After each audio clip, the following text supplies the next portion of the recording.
مردم عزیز کشورم سلام. یه نکته خواستم بهتون بگم در خصوص این که نیروهایی که توی خیابونا دارن استفاده میشن کم کم دچار خستگی شدن.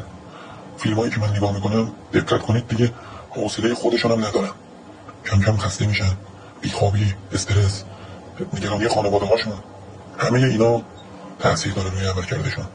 و خواستم اینو بهتون بگم تا زمانی که توی خیابون هستید و صحنه رو خالی نکنید، من بهتون قول شرف میدم پیروز این میدان شما هستید و ما پیروزیم.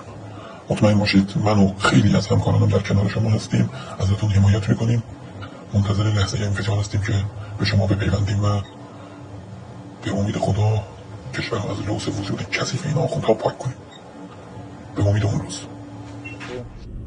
17 دی 1404 جوانانی ئازادی خای سەقز سەرپردی قەوەخمان ئاورداوە کەفکردنەکەن و کوردستان ساکتە بژی ئیلام، بژی کرمانشاه، بژی مەلەکشا گشتمان یەک سەدایە ژین ئاخرتانە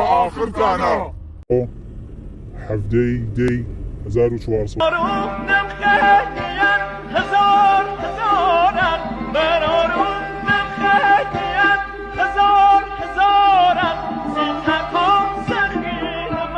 Server